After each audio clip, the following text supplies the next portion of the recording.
So, common mistakes. Let me be very clear. When I say these are common mistakes, I do not mean that women are making these mistakes on purpose or that we're all doing it, but they're often based on lies that we've been told about how to manage our own careers, often unintentionally by individuals with really good intent.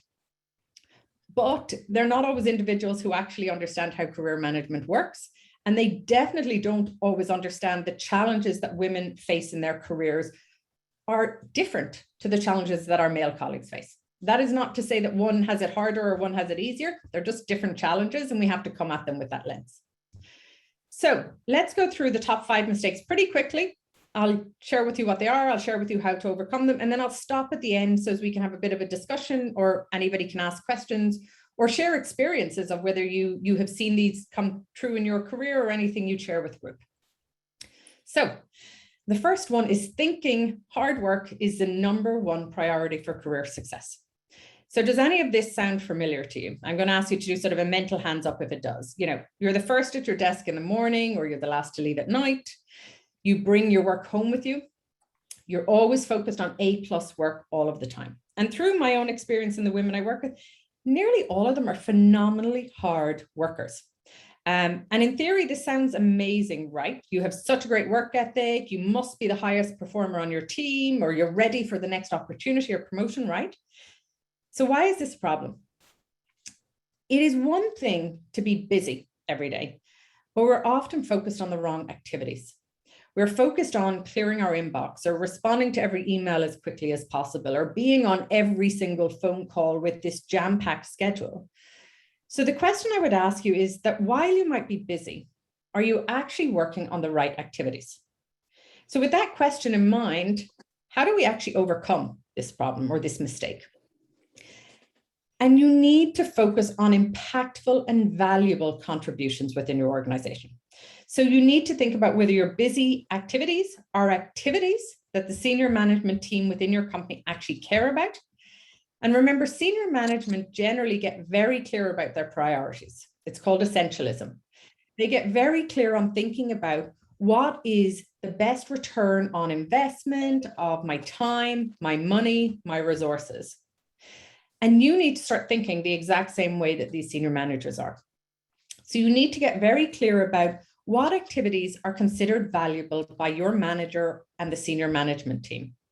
If you don't already know, by the way, the easiest way to find out is to just ask. What goals is your manager, their performance being judged on between now and the end of the year? That will very quickly help you align your activities to help them achieving their goals, which in turn makes you, one of their rock star performers. But when you are clear of what those activities are, you need to make sure that the most impactful tasks are the ones that get your energy. I know when I worked in banking, I would often spend the day answering emails and phone calls. And then late in the day, I would turn my attention to key activities such as, high profile committees I was on or projects that I was on. And the problem was I was turning to the most important tasks when I actually had the lowest energy. And therefore, I often procrastinated on these tasks. Right? I would get to 8 o'clock at night, big project, I'll do it tomorrow. But what happens? Tomorrow's no different. I still focused on what I would call tasks that were urgent and not important the following day. So when I learned, and when I teach my clients to move from organizing your day, that you focus on the most impactful activities first, it can be career changing. Now, I know that sounds like a very lofty statement, but as we go further through the workshop, and you'll see how aligning your energy to those impactful activities, along with some of the other changes I'll talk about, can have a dramatic and immediate impact on the trajectory of your career. Another few questions to ask yourself, and by the way, hopefully, as most of you have the workbook, you can be thinking about what tasks I'm doing today. Are they the impactful? What could I change? But remember, just because something is urgent doesn't mean it's important, and vice versa. We tend to focus on the urgent and procrastinate on important. So what are you today spending all your time on? Urgent or important activities? Maybe you're committed to too many projects today or too many committees. So what tasks could you delegate or remove yourself from? Which are the projects that senior management have visibility into? Because if senior management have visibility into them, this is where you need to be spending your time.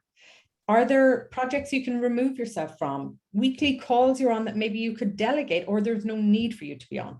Start thinking about that, and start thinking about where, and we'll talk a little bit about how I can learn a little bit better to say no. Okay. Now, in theory, this is all very simple, right? It sounds easy. I just figure out how am I spending my time. But I understand the practical implementation is where it can get a little bit tricky. How do I translate the theory into the practicality? So this is where I want you to start using the workbook and thinking, okay, what am I doing today that I could be doing differently? Are there tasks I can delegate, remove myself from? Are there tasks, am I spending time on urgent and not important activities? Okay,